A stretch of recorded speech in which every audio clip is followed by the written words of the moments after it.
Parce que là, je vais être freestyle pendant parce que ça peut être très long si je vous raconte.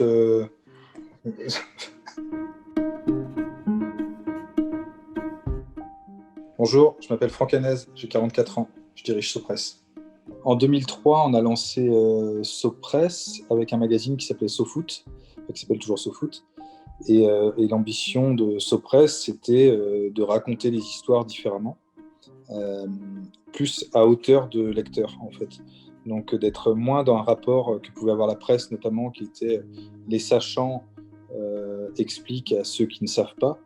Nous, on était plus dans un rapport un peu fanzinal, assez simple, de transmission d'un frère qui raconte à sa sœur des histoires, ou d'un grand frère à un petit frère, etc., mais d'un truc très à hauteur de lecteur. C'est effectivement qu'on n'a jamais voulu organiser nos magazines de manière verticale. C'est-à-dire qu'il n'y a pas, c'est une hiérarchie très horizontale. Tout le monde peut écrire partout. Il y a une seule rédaction pour tous les magazines. Les magazines ne naissent jamais d'en haut, ils naissent toujours d'en bas. C'est-à-dire que c'est toujours des journalistes qui disent tiens, et si on faisait un magazine sur le vélo? Tiens, et si on faisait un magazine sur machin? C'est jamais moi qui dis on va faire ci, on va faire ça, etc. Après, je dis oui ou non, et je dis pas oui à tout.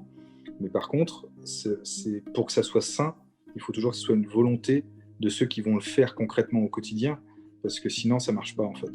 Et la seule fois où finalement on l'a fait un peu, c'est Dada, parce que ça me faisait marrer de faire un magazine sur l'hippisme, et on l'a planté parce que finalement, juste ça me faisait marrer, et le nom me faisait marrer, mais tu peux pas juste monter un magazine là-dessus.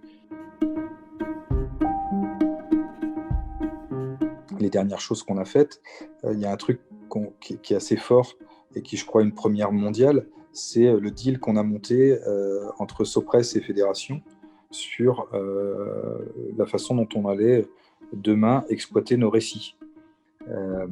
En gros, aujourd'hui, on raconte énormément d'histoires. On fait, je ne sais pas combien de centaines de milliers de signes par semaine, donc sur tous nos supports. Donc, il y a beaucoup, beaucoup d'histoires qui sont racontées, et ces histoires peuvent avoir d'autres vies, et notamment être adaptées en scénario, ou en documentaire, ou en série. Enfin, bon, bref. On va produire réellement les fictions liées à des écrits qu'on a pu faire.